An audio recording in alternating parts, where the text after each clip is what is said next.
Hello friend, हम आपको इस वीडियो में बताने जा रहे हैं कि महत्तम समापवर्तक अर्थात HCF हाईएस्ट कॉमन फैक्टर क्या होता है।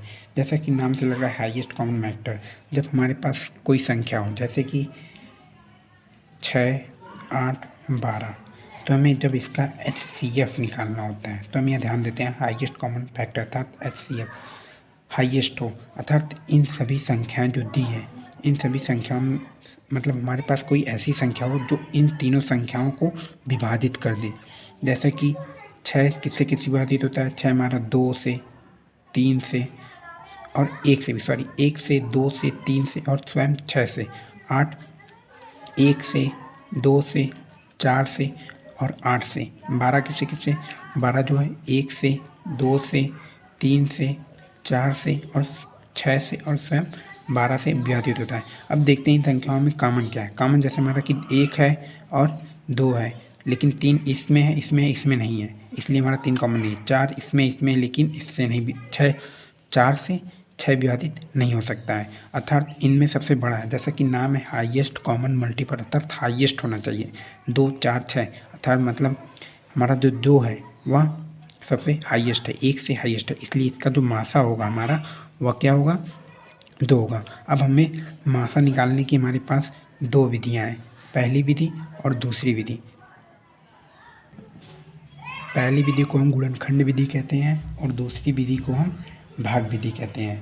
जैसे हमारे पास कोई संख्या है 6, 8, 12, इसका हमें गुणनखंड विधि के द्वारा हमें महत्तम समापवर्तक निकालना है। तो इसको हम क्या लिखेंगे? 6 का गुणनखंड क्या क्या होता है? 6 का गुणनखंड 2 गुणे 3 होता है। 8 का गुणनखंड क्या होगा? 8 का गुणनखंड 2 गुणे 2 गुणे 2 होता है।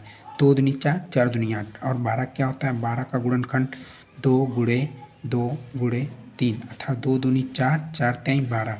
अब देखते हैं इन सब में कॉमन क्या है। जैसे कि हमारा 2 सब में कॉमन है और 2 फिर और कॉमन कहीं नहीं मिल रहा है, इसमें है लेकिन इसमें नहीं है, इसलिए 3 इसमें नहीं है, तो हमारा बस 2 ही कॉमन होगा।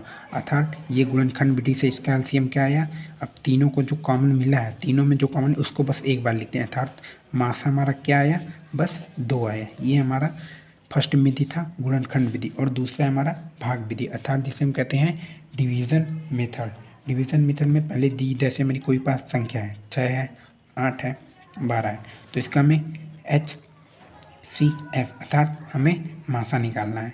तो सबसे पहले हम दी हुई संख्याओं को आरोही क्रम में, जैसा कि आप जानते हैं आरोही क्रम मतलब सबसे छोटा, फिर उससे बड़ा, फिर उससे बड़ा। अब हम सबसे छोटी वाली संख्या से उससे बड़ी वाली संख्या में भाग देते हैं, अर्थात 6 से हम 8 में भाग देते हैं। 6 से 8 भाग देंगे तो एक बार जाएगा 6, फिर आएगा 2। यहाँ पे नहीं कटा, यहाँ पे हम क्या करते थे? शेष लिखते थे, लेकिन यहाँ ये सब प्रोसेस नहीं है।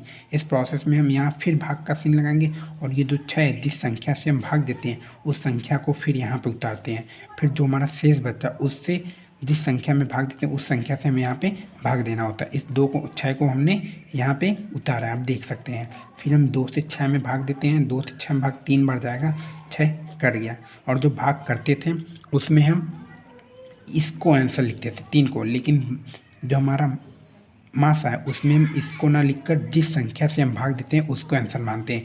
लेकिन 2 से 6, 8 तो हमारा सॉल्व हो गया, लेकिन भी हमारा 12 बता है, तो जिस संख्या से अंत में ऐसे करते आप चले जाएंगे, जो संख्या आपको अंत में मिल जाएगी जिससे आपका कट जाएगा, तो उसी संख्या से आप अगली संख्या में भाग दीजिए। जैसा कि हमारा 2 से 6 कट गया, अब 2 से हम 12 में भाग देते हैं, तो 2 से 12 में जब भाग देंगे तो 6 बार, तो 2 से हमारा 12 कितनी बार कटा?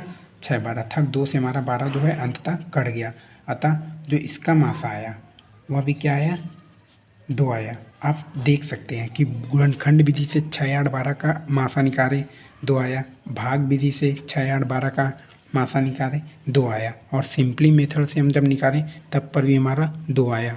तो इस प्रकार हमें यह विश्वास है कि आप हमारे इस वीडियो के द्वारा जान गए होंगे कि HCF क्या होता है।